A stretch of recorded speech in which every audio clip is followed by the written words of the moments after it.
मुख्यमंत्री अशोक गहलोत आज दिल्ली जाएंगे। पीसीसी चीफ गोविंद सिंह डोटासरा भी आज दिल्ली जाएंगे, मुख्यमंत्री के साथ ही जाएंगे। दरअसल आज दिल्ली में कांग्रेस स्क्रीनिंग कमेटी की बैठक है।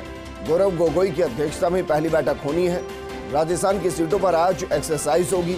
हर सीट पर सर्वसम्मति बनाने का प्रयास किया जाएगा। हालांकि आलाकमान ने अशोक गहलोत को फ्री हैंड दे रखा है। टिकट वितरण को लेकर फ्री हैंड दिया हुआ है, फिर भी सभी की सहमति के आधार पर होगा टिकट का फैसला। इस वक्त की बड़ी खबर, मुख्यमंत्री अशोक गहलोत, पीसीसी चीफ गोविंद सिंह डोटासरा दोनों दिल्ली जाएंगे। स्क्रीनिंग कमेटी की बैठक में हिस्सा लेने के लिए दिल्ली जाएंगे और स्क्रीनिंग कमेटी की बैठक जो गौरव गोगोई की अध्यक्षता में हो रही है, उस पर सभी की नजरें इसलिए टिकी हुई है क्योंकि इस स्क्रीनिंग कमेटी की बैठक में ही नाम पर मोहर लगेगी। हमारे सहयोगी और ब्यूरो चीफ नरेश शर्मा जुड़ गए। नरेश, किस टाइम का कार्यक्रम है मुख्यमंत्री का दिल्ली जाने का? देखिए विजेंद्र, समय तो 10 बजे का है, लेकिन इसमें थोड़ा देरी हो सकती है और कुछ देर में मुख्यमंत्री अशोक गहलोत है वो गोविंद सिंह डोटासरा के साथ दिल्ली जाएंगे। महत्वपूर्ण बात यह है कि कल देर शाम जो इससे पीसीसी वॉर रूम में पूरी एक्सरसाइज हुई थी, तमाम जो आवेदन आए थे उस पे जो यहाँ पे एक जो सहमति बन पाई है, उसके आधार पे फिर आगे बढ़ रहे हैं। और अब जो टिकटों की दौड़ है विजेंद्र, वो दिल्ली में रहेगी। राजस्थान से जो काम होना था वो काम हो चुका है। जयपुर में जो मीटिंग होनी थी टिकट को लेके वो हो गई है। अब तमाम जो एक्सरसाइज है वो दिल्ली में रहेगी और माना जा रहा है कि जब स्क्रीनिंग कमेटी की जो मीटिंग होगी तो उसमें संभवतः अधिकांश सीटों पर सर्वसम्मति बनाने के प्रयास होंगे कि उसमें एक एक नाम ही रहे और कुछ सीटें जहां ज्यादा दावेदार है, मजबूत दावेदार है, वहां पे 2 से 3 नाम शॉर्टलिस्ट किए जाए। उसके बाद जब सीएसी की मीटिंग होगी तब उसमें अप्रूवल होगा। तो जो कांग्रेस की अभी एक्सरसाइज है, हालांकि जो टिकटों की सूची जारी करने में फिलहाल भाजपा ने बाजी मारी है। कांग्रेस का दावा था कि सितंबर के पहले सप्ताह या दूसरे सप्ताह तक जो है पहली सूची जारी कर दी जाएगी, खासकर उन उम्मीदवारों की जिनका जीतना लगभग कांग्रेस की तरफ से तय माना जा रहा है। लेकिन इसमें देरी हुई है। लेकिन अब जो सूची कांग्रेस की तरफ से विजेंद्र पहली आएगी, माना जा रहा है कि 100 से अधिक जो उम्मीदवार हैं उनके नाम घोषित किए जाएंगे।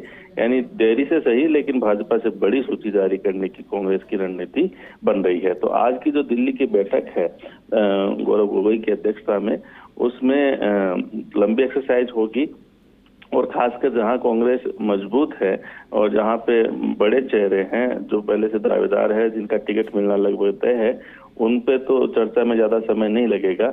लेकिन जहां ज्यादा दावेदार है और जहां पे विरोध टिकट वितरण से पहले ही उभर के आ रहा है, चाहे वो मौजूदा मंत्री हो चाहे मौजूदा विधायक हो, उन पे जो कह सकते हैं कि फैसला करना ये कांग्रेस के लिए बड़ा सरदर्द होगा।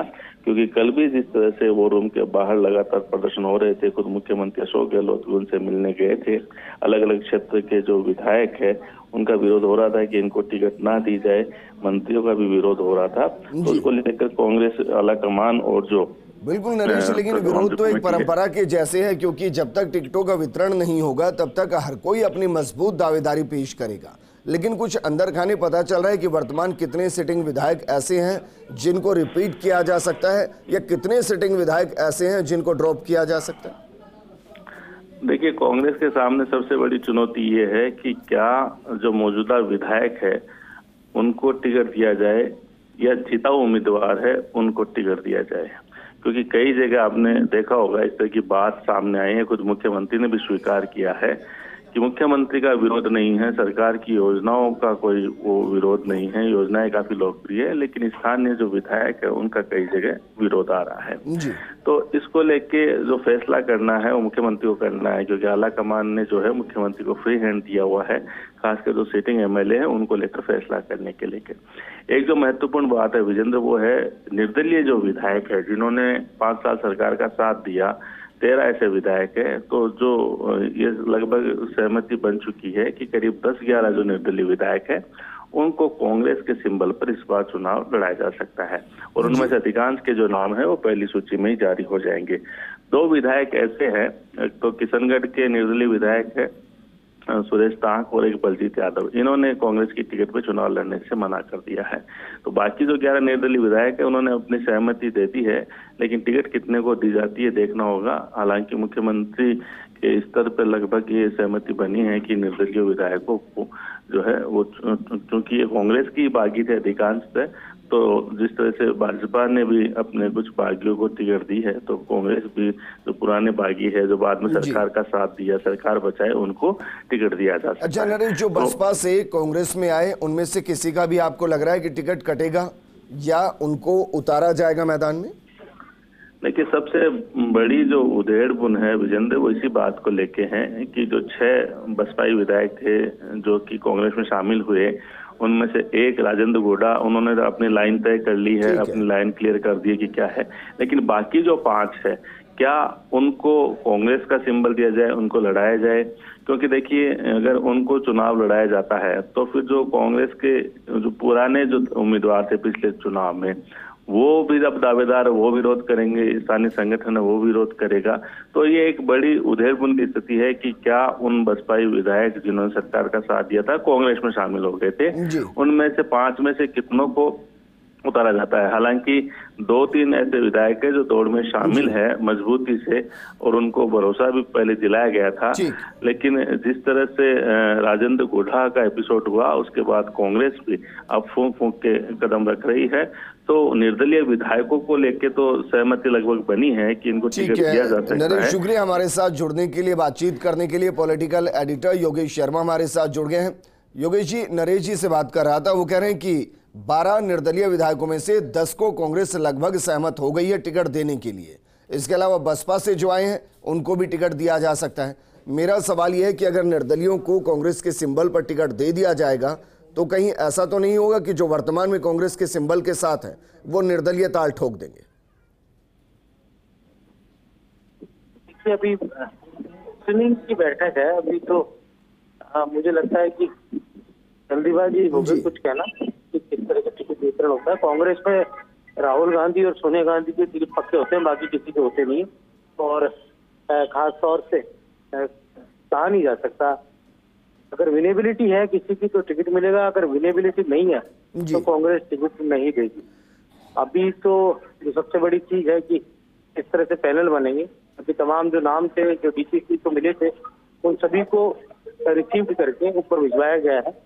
अब स्क्रीनिंग होगी, आज बैठ के चलेंगी, थोड़ी देर बाद मुख्यमंत्री गहलोत तो प्रदेश कांग्रेस अध्यक्ष गोविंद सिंह डोटासरा दोनों साथ ही दिल्ली के लिए रवाना होंगे, और कहा जा सकता है कि शाम को जो स्क्रीनिंग की बैठक होगी उनमें तमाम पैनल तैयार कर लिए जाएंगे। पहले उन सीटों का पैनल होगी जहां पर टिकट घोषणा करनी है या पहली सूची निकालनी है, जो अनडिस्प्यूटेड है, उनके पैनल तैयार किए जाएंगे, और उसके बाद हम तमाम जो कहा जा सकता है। अब की बार कोशिश ये है कि जहां पिछली बार कांग्रेस पार्टी को बड़ी जीत मिली थी और जहां कांग्रेस पार्टी को भारी नुकसान हुआ था, तो भरपाई की जाए उन इलाकों से जहां पर कांग्रेस पार्टी को कहा जा सकता है कि ज्यादा नुकसान हुआ था। तो कोशिश यही रहेगी, मुझे लगता है कि पहली सूची में अनडिस्प्यूटेड नाम तो होंगे, साथ ही पाली, जोधपुर, बाड़मेर, सिरोही, जैसलमेर, ये सीटें मुझे लगता है पहली सूची में सामने आ सकती है। और भी कई नाम जो अन्य जगहों के हैं वो सामने आ सकते हैं। योगेश जी, क्योंकि जयपुर के अंदर जो एक्सरसाइज, योगेश जी, जयपुर के अंदर जो एक्सरसाइज होनी थी वो लगभग पूरी हो चुकी है।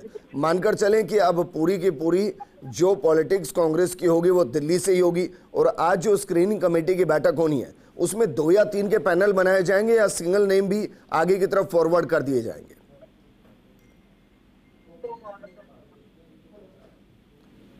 योगेश जी, क्या मुझे सुन पा रहे हैं? दोबारा सवाल दोहराएंगे? हाँ, सवाल मेरा ये था कि जयपुर का काम क्या खत्म हो चुका है, अब सब काम दिल्ली से होगा? मतलब कि जितनी भी एक्सरसाइज जयपुर में होनी थी वो खत्म हो गई, अब दिल्ली में होगी एक्सरसाइज। और दूसरा सवाल इससे जुड़ा ये है कि आज स्क्रीनिंग कमेटी की बैठक के अंदर क्या पैनल 2 या 3 के नाम के बनाए जाएंगे या सिंगल नेम के पैनल आगे फॉरवर्ड किए जाएंगे? देखिए, मैं तो जब से पैदा हुआ हूँ और जब से राजनीति देख रहा हूँ तब से दिल्ली ही कांग्रेस के टिकट तय करती है। आज तक ऐसा हुआ नहीं कोई जयपुर से टिकट तय हुआ हो। जयपुर से कोई चीज तय होती है लेकिन दिल्ली उसको बदल सकती है। अभी स्क्रीनिंग है और कई लोग स्क्रीनिंग को चीज ही समझ लेते हैं, कई बड़े पत्रकार भी ऐसी गलती करते हैं। तो विजेंद्र, ये स्क्रीनिंग कमेटी की बैठक है जो गौरव गोगोई की अध्यक्षता में, इसमें राजस्थान से जो सदस्य है वो प्रभारी रंधावा है, सीएम अशोक गहलोत है, प्रदेश कांग्रेस अध्यक्ष गोविंद सिंह डोटासरा है, और डॉक्टर सीपी जोशी और सचिन पायलट है। ये स्क्रीनिंग के सदस्य हैं। टीईसी जो कांग्रेस पार्टी की राजस्थान को लेकर मंथन करेगी वो मल्लिकार्जुन खड़गे के दौरे के ठीक बाद उस पर होगा। मुझे लगता है 17-18 को कांग्रेस पार्टी की पहली सूची आएगी, तो उसे हम CEC बोलते हैं। उसमें राहुल गांधी मौजूद होंगे, खड़गे मौजूद होंगे, सोनिया गांधी होंगी और तमाम जो CEC के सदस्य हैं उनकी मौजूदगी रहेगी। वो एक ऐसी प्लेटफॉर्म होता है जहां पर अगर किसी का टिकट फाइनल स्क्रीन ने कर दिया, लेकिन अगर CEC चाहे तो उसको बदल सकती है। अगर राहुल गांधी, सोनिया गांधी चाहे, मल्लिकार्जुन खड़गे चाहे तो सीट को बदल सकते हैं और कोई जो उनके पास नाम आ रहा है उसको वो फाइनल कर सकते हैं। ऐसा भी कई बार कांग्रेस पार्टी में देखने को मिला है। लेकिन मोटे तौर पर तमाम जो सर्वे हुए और शशिकांत सहगल और सबसे इम्पोर्टेंट जो रोल प्ले कर रहे हैं वो है सुनील कानूगोलू, जिनकी रिपोर्ट के आधार पर कर्नाटक में भी टिकट बांटे गए थे और सुनील कानूगोलू की रिपोर्ट के आधार पर राजस्थान में भी टिकट वितरण में बड़ा हस्तक्षेप रहने वाला है। और एक बड़ा जो फेज होगा टिकट वितरण का, वो बड़ा फेज मुख्यमंत्री अशोक गहलोत के अनुरूप होगा। उनकी विशेष तौर पर दखल उनका रहने वाला है, खासतौर से मारवाड़ तो ही, लेकिन वृहद राजस्थान में उनका दखल रहने वाला है। और जहां 20,000 से प्लस गुर्जर कम्युनिटी के वोट है, तो वहां पर सचिन पायलट का दखल रहने वाला है। सचिन पायलट से बात की जाएगी, उनसे पूछा जाएगा, उनकी राय भी बहुत महत्वपूर्ण होगी और वो खासतौर से पूर्वी राजस्थान को प्रभावित करेंगे। जहां से ये यात्रा निकल रही है विजेंद्र, 13 जिलों से, उस पूरे बेल्ट में सचिन पायलट का प्रभाव है। तो उनसे पूछा जाएगा। मेवाड़ की जब बात आएगी और डॉक्टर CP जोशी का दखल विशेष तौर पर रहने वाला है। तो एक तरह से उनकी खास तौर से राजसमंद जिला हो, चाहे उदयपुर हो, चाहे भीलवाड़ा हो, वहां पर उनकी राय को प्रमुखता से तरजीह दी जाएगी। लेकिन मोटे तौर पर सर्वे जो रिपोर्ट होगी, जो सर्वे का आकलन होगा, वो सबसे ऊपर होगा। सर्वे रिपोर्ट में जो जीता हुआ है, कल भी मुख्यमंत्री ने कहा था विनेबिलिटी की मोटे तौर पर आधार है। 45 से 55 के लगभग हम संख्या बता रहे हैं आपको अभी से। जो बड़े चेहरे हैं उनके टिकट काटे जा सकते हैं राजस्थान में। इनकी संख्या तकरीबन 45 से 55 के बीच हो सकती है। उनमें कुछ मंत्री भी हैं, कुछ विधायक भी हैं, कुछ पूर्व मंत्री भी हैं। और तीसरी जो बड़ा पॉइंट है कि जो सांसद चुनाव लड़े थे पिछले चुनाव में, लेकिन वो हार गए थे मोदी लहर के चक्कर में, और उनमें से जो जीत रहे हैं और जीत सकते हैं उनको कांग्रेस पार्टी विधानसभा के चुनाव के समर में उतार सकती है। तो इस तरह की जो बातें हैं वो चल रही है। और अच्छा, दूसरी सबसे बड़ी बात है, किसी तरह के टिकट वितरण का कोई फॉर्मूला नहीं बनाया गया है। जो विनेबल होगा, भले ही वो 2 बार से हार रहा हो, चाहे 3 बार से हार रहा हो, उसको टिकट दिया जाएगा, दूसरे किसी चेहरे को टिकट नहीं दिया जाएगा। विनेबिलिटी को ही आधार मानकर तमाम जो चीजें यहाँ पर रखी जाएंगी। जी योगी जी, क्या इसका पीछे का अंदेशा मुख्यमंत्री को कल भी लगा होगा? क्योंकि जिस तरीके से अलग अलग क्षेत्रों से लोग आ रहे थे और वो नारे भी लगा रहे थे बैर और खैर के, तो क्या उसका भी मुख्यमंत्री के जहन में ये होगा कि जिसका जिक्र आप करें कि दरअसल कि भाई 45 के आसपास नाम काटे जा सकते हैं, उसमें करंट विधायक कितने हो सकते हैं? कि ये बात सही है आपको कि मुख्यमंत्री का तो मेजर